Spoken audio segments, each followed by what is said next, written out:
تو اگر آپ نے ان کے اندر جو موٹر سائیکل چلانے والے ہیں یا گاڑیوں والوں کو لائسنس دینا ہے تو آپ کی اپنی فیسلٹیز بھی ہونی چاہیے پوری طرح. لیکن وہ سارا کا سارا عمل جو ہے کرپشن کا ذریعہ ہے. اب اس میں آ جاتے ہیں کہ جب آپ کے پاس لائسنس ہے, آپ سے کہا جاتا ہے نہیں ہے, تو آپ لائسنس بنانے کے لیے آپ کو آ جاتا ہے جی آپ اس پروسیس میں شامل ہو جائیں, تو آپ لائسنس لیں کیونکہ آپ گاڑی نہیں چلا سکتے. اچھا جب وہ جاتے ہیں تو وہاں پہ آپ کو کیا کہتے ہیں, لرنر دے دیتے ہیں. اچھا وہ لرنر لے کر آتے ہیں تو پھر بھی ان کا چلان ہو جاتا ہے. ایون آپ کے پاس لائسنس ہے تب بھی چلان کر دیتے ہیں, کوئی نہ کوئی بہانہ ہونے چاہیے, وہ کر دیتے ہیں, جس سے عوام جو ہے وہ بڑی تکلیف میں.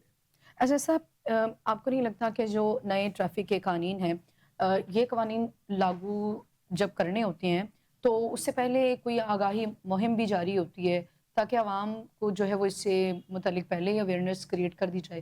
تو کیا اتنے بھاری چلان, پھر اس کے علاوہ کوئی ایسی آگاہی کیمپین یا مہم جو ہے وہ چلائی گئی گورنمنٹ کی جانب نہیں سے؟ بالکل بھی نہیں, ایسی تو کوئی مہم چلائی نہیں گئی نا, اور میرا خیال ہے وہ چلانا بھی نہیں چاہتے تھے, کیونکہ اس کا مقصد جو ہے نا وہ عوام کی جیب سے پیسے نکالنے.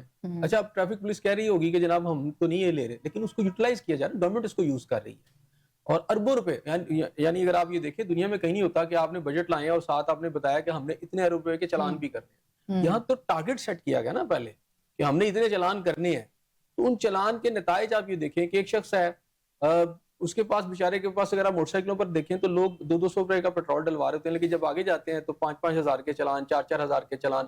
پھر ایک ای چلان ہے, یعنی یوٹیلٹی بلز تو آپ کو آ رہے ہیں, اب اس میں آپ کو پتہ چلتا ہے کہ جناب آپ ایک نیا چلان آپ کا آنا شروع ہو گیا, اس کو ای چلان آپ کہہ رہے ہیں.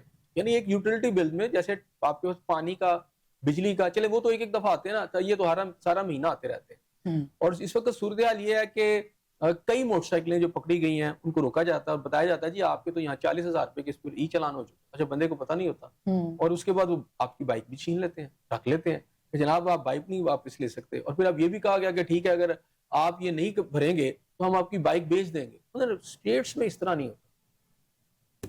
ایسے صاحب, جو لرنر لائسنس کی ہم بات کر رہے ہیں, چونکہ حکومتی سطح پہ تو اس کو جو ہے وہ قابل قبول قرار دیا گیا, اگر ابھی اس کو ٹریفک پولیس جو ہے وہ نہیں تسلیم کرتی, اس کو ڈینائی کرتی ہے, تو کیا سمجھے کہ اب وہ ایکسیپٹیبل نہیں ہے, یا یہ کنفیوژن ابھی کہیں برقرار ہے, جو عوام ہے یا عام آدمی ہے وہ اس سے لا علم ہے؟ دیکھیں پہلی بات ہے کہ آپ یہاں تو بتائیں, اب میری جو کچھ ٹریفک والوں سے بات ہوئی تو میں نے کہا یار یہ آپ کیوں اس طرح کرتے ہیں, آپ لرنر لائسنس بھی دیتے ہیں پھر آپ پکڑ بھی لیتے ہیں. تو اب ان کا یہ موقف نیا سامنے آ گیا. اچھا یہ چاہیے کہ ان کو یا تو اس پہ لکھ کے بتائیں یا بتائیں عوام کو کہ یار یہ جو ہے اس طرح نہیں ہوتا. وہاں پر یہ کہہ رہے ہیں کہ جناب ان کا موقف جو میرے سامنے آیا ان کا یہ تھا کہ جی جب ہم لرنر لائسنس دیتے ہیں تو اس کا ہرگز مطلب نہیں ہے کہ آپ کو اجازت مل گئی ہے, بلکہ اس کا مطلب یہ ہے کہ جو باقاعدہ جیسے کوئی اسکول ہے جہاں سے آپ ڈرائیونگ جو ہے سیکھتے ہیں تو ان کا بندہ آپ کے ساتھ ہونا ضروری ہے. یعنی یہ جہاں آپ سفر کریں گے تو وہ نہیں, جہاں پر آپ کو یہ لائسنس جاری کیا جائے گا وہاں پر کسی نہ کسی ڈرائیونگ اسکول میں یا اس سے ریلیٹڈ کوئی اتھارٹی ہے وہ آپ کے ساتھ بیٹھی ہو. یعنی جب آپ ڈرائیو کر رہے ہیں تو پھر تو ٹھیک ہے, تو اگر وہ نہیں ہے تو پھر آپ کا اس کے اوپر چلان ہو جائے گا. یعنی آپ نے ہی دیا ہوا لائسنس اس کو وہ تسلیم نہیں کرے, حالانکہ اس سے چند ماہ کے بعد یعنی چند ہفتوں کے بعد آپ کو اجازت ہے کہ آپ دوسرا لائسنس بھی لے سکتے ہیں. اب اتنی بڑی آبادی ہے وہ آپ کے پاس لائسنس لینے چلی گئی, آپ یہاں کلیم کرتے ہیں کہ جناب ہم نے بڑا سپیڈی جو ہے لائسنس دے رہے ہیں, لیکن حقیقت یہ ہے کہ جن کو آپ دے بھی رہے ہیں ان کو پکڑ کے پھر بھاری جرمانے کر رہے ہیں. اچھا صاحب, کچھ ہی دیر میں ہمارے ساتھ جو ہیں وہ سی ٹی او لاہور موجود ہوں گے, ہم ان سے بھی یہ سوال لازمی رکھیں گے. ایسا صاحب, ہم دیکھتے ہیں کہ چونکہ جو پارکنگ کا سسٹم ہے وہ بھی اتنا فعال نہیں ہے. اگر ہم بڑے ہاسپٹلس کو دیکھیں یا ایون کہ سرکاری ہاسپٹلس ہوں یا پھر وہ پرائیویٹ ہاسپٹلس ہوں, ان کے باہر پارکنگ کا کوئی سسٹم نہیں ہوتا.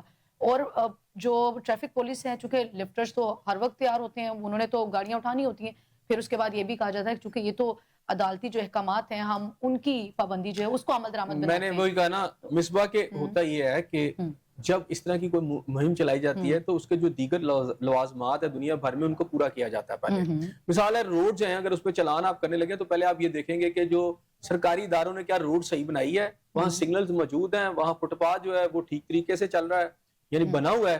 اچھا یہ ساری چیزیں ہونے کے بعد پھر آپ ٹریفک جو ہے وہ تو میرا خیال ہے لاسٹ میں آتی ہے. اچھا یہاں جو باقی چیزیں وہ تو ہے نہیں, اور ٹریفک جو ہے وہ پکڑ کے وہ چلان کے لیے آ جاتے ہیں. اور پھر دوسری بات یہ ہے کہ جی ہمیں آپ کی بڑی حفاظت کی جو ہے نا ضرورت ہے, ہم محسوس کرتے ہیں, ہم یہ چاہتے ہیں کہ آپ کی حفاظت ہو, ٹھیک ہے. تو جب آپ کسی بندے کا 2 سے 4 ہزار کا یا 6 ہزار کا چلان کر رہے ہیں تو ایک ہیلمٹ بھی اس کو دے دیں. اور وہ جو پیمنٹ آپ نے لی ہے اس کے اگینسٹ دے دیں. ہیلمٹ تو آپ کا 500 سے 600 روپے کا ہے, تو اگر آپ چلان کے ساتھ ہیلمٹ دے دیں گے پورے لاہور کے اندر تو یہ بڑی جلدی سارے لوگ آسانی سے وہ ہیلمٹ بھی خرید لیں گے اور پین بھی لیں گے, ان کو پتہ چلے گا انہوں نے پیسے دیے.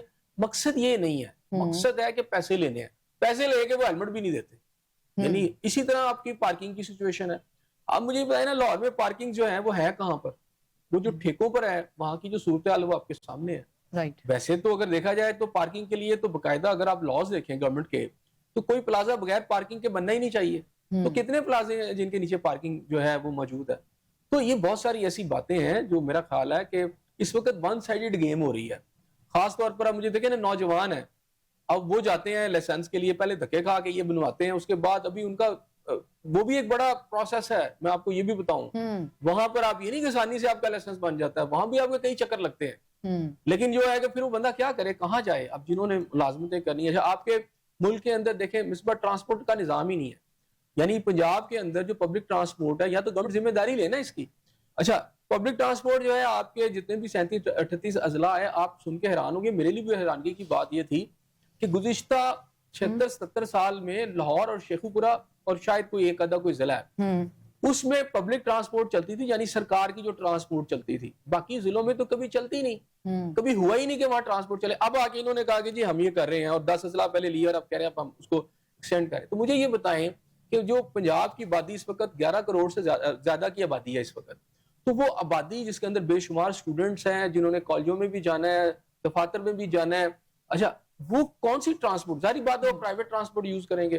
اس میں بسیں ہیں, اچھا بسوں کے اوپر وہ چھتوں پہ چڑھ کے جائیں گے. اچھا جہاں تک بسوں کا تعلق ہے, ابھی مجھے یہ بتائیں, آپ یہ کہہ رہے ہیں کہ جی ہیلمٹ سے زیادہ بات ہوتی ہے. ابھی جو کل جو حادثہ ہوا ہے جس میں درجنوں افراد جو ہیں ان کی جان چلی گئی ہے, وہ تو بسوں اور بڑی گاڑیوں میں ہوا ہے نا, اور ان کے پاس لائسنس بھی ہوں گے. اصل مسئلہ کیا ہے کہ وہاں کوئی نہ کوئی ٹریفک والے نے وہ ڈیوٹی نہیں کوئی افسر دے رہا ہوگا, یا کوئی وہاں بندہ موجود نہیں ہوگا, یہ لگے ہوں گے چلان کاٹنے میں, کوئی کسی نے سگنل کاٹ دیا, کسی نے اوور اسپیڈنگ کر دی, وہ حادثہ ہو گیا, اتنے لوگ مر گئے. تو میں یہ کہہ رہا ہوں کہ سمپلی ہیلمٹ نہیں, باقی بھی چیزیں موجود ہیں, لیکن اگر آپ ہیلمٹ کا ایک بہانہ بنا کر جہاں پہ چلان میں اضافہ کیا جا رہا ہے یا جو نئے قوانین یا رولز اینڈ ریگولیشنز ہیں وہ بنائے جا رہے ہیں, ہم دیکھتے ہیں کہ پی کارز جو ہوتے ہیں اس میں بڑی ٹریفک جو ہے بے ہنگم ہوتی ہے, رش بہت زیادہ ہوتا ہے. تو کیا آپ چلان میں اضافہ کر رہے ہیں؟ گورنمنٹ کو یہ سوچنے کی ضرورت نہیں ہے کہ آپ کی جو شاہراہیں ہیں یا جو آپ کے روڈ ہیں انہیں بھی وسیع کرنا چاہیے تاکہ پی کارڈز میں عوام کی تھوڑی سی مشکلات جو ہیں بہت سارے مصباح اس کے اندر مسائل ہیں, اور میں نے پھر آپ سے کہا نا کہ اس کے اندر یہ بنیادی طور پر سیریس نہیں ہے, یہ صرف اس قانون کے تحت لوگوں کی جیبیں خالی کر رہے ہیں.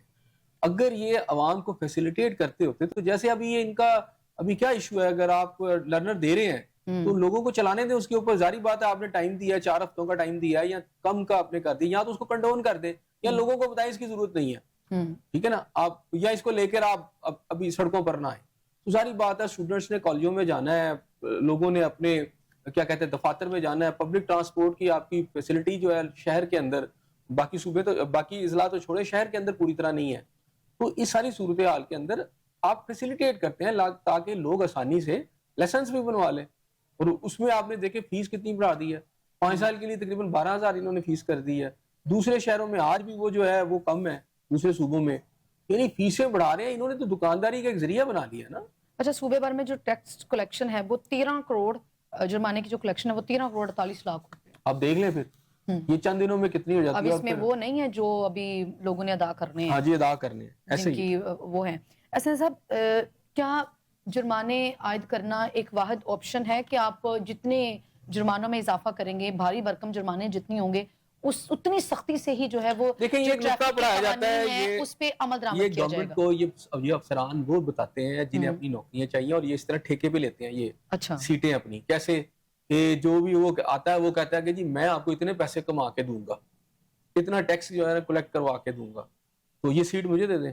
اچھا یہ الزام بھی عائد کیا جاتا ہے ایسا صاحب کہ ان کو جو ہے وہ ایک ٹاسک دیا جاتا ہے کہ آپ نے اتنی کلیکشن یا اتنا جو ریونیو ہے وہ جنریٹ کرنا ہے. جی بالکل مصباح, اسی طرح کہ اتنا ریونیو آپ جنریٹ کر کے دیں گے, وہ کہتے ہیں جی میں کر کے دوں گا, وہ کہتے ہیں اچھا جی آپ آ جائیں.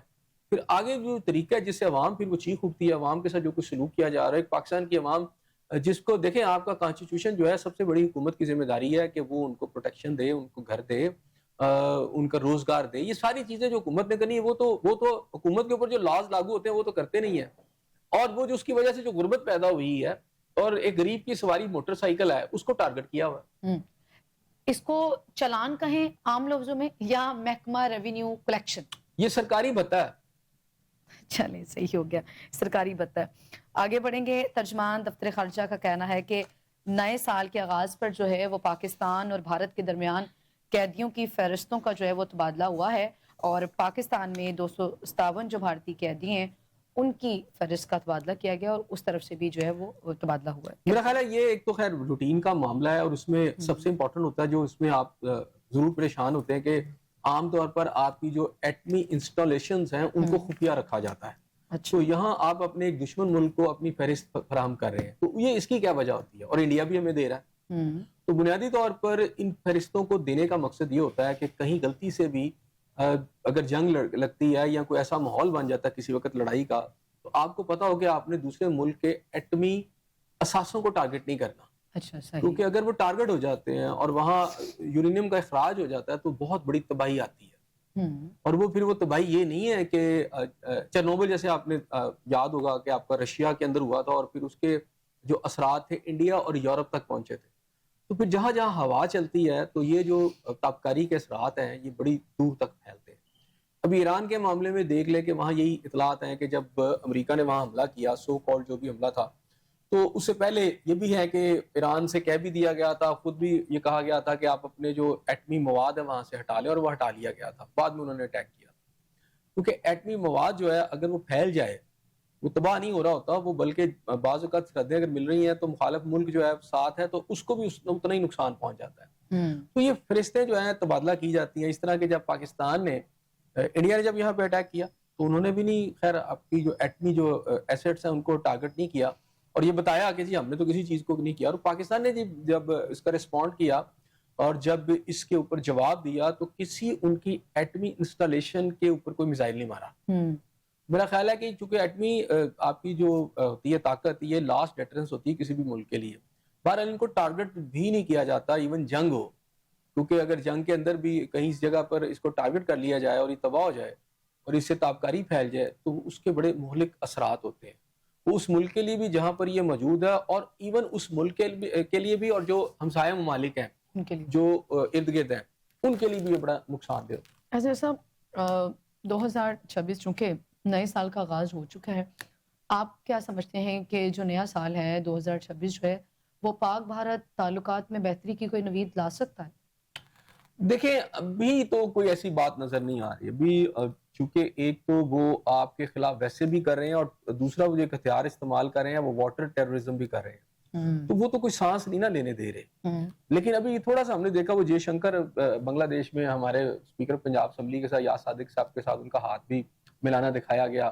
تھوڑا سا ایسے لگا کہ جیسے تھوڑا سا جیسچر انڈیا دے رہا ہے. ٹھیک ہے تو چلیں بہرحال پاکستان تو پہلے سے ہی کہہ رہا ہے کہ آئیں بات کریں ہم ٹیبل پہ بات کر لیتے ہیں اور لڑائی اس کا حل نہیں ہے. لیکن انڈیا چونکہ وہاں پر بی جے پی کی گورنمنٹ ہے اور وہ ہندوتوا کی پالیسی ہے کہ ہندوستان صرف ہندوؤں کے لیے ہے پاکستان کو وہ مانتے نہیں ہیں اور ان کا سارا الیکشن مہم جو بی جے پی کی خاص طور پر ایک تو یہ ہے کہ دیگر مذاہب کے ساتھ نفرت کی بنیاد پر ہے اور پاکستان کے خلاف خصوصی نفرت جو ہے اس نفرت کی بنیاد کے اوپر وہ اقتدار میں آتے ہیں. اور یہ جو نفرت کی سیاست ہے انڈیا کے اندر کافی پھیلا دی ہے انہوں نے. ظاہری بات ہے اگر یہ نہ بہت زیادہ پھیلی ہو تو کانگریس کے برعکس یہ اقتدار میں آ بھی نہیں سکتے تھے. اقتدار میں آنے کا مطلب یہ ہے کہ پھر وہاں جو ووٹ ہیں ایک تو یہ ہے کہ بی جے پی بھی اس دفعہ جو ان کے الیکشن ہوئے تھے بہار وغیرہ میں اور باقی جگہوں پر ان پہ الزامات آئے تھے کہ انہوں نے وہاں پر ریگنگ کی ہے وہاں ووٹر لسٹوں پر بہت زیادہ ایشوز بنے تھے. بہرحال اگر اوورال میں بات کروں تو ان کا جو اصل ٹارگٹ ہے وہ پاکستان ہے اور پاکستان کی نفرت ہے. تو مذاکرات کرنے چاہیے بالکل کرنے چاہیے لیکن یہ کرتے نہیں ہیں. اچھا ایک طرف اگر بھارت جو ہے وہ ہاتھ ملا رہا ہے تو ایسا ایسا دوسری طرف وہ ابھی کل ہی ہم نے پروگرام میں بڑی ڈیٹیل سے بات کی کہ وہ مشقوں بھی اور اس کا وہ جو جنگی جنون ہے وہ کم نہیں ہو رہا.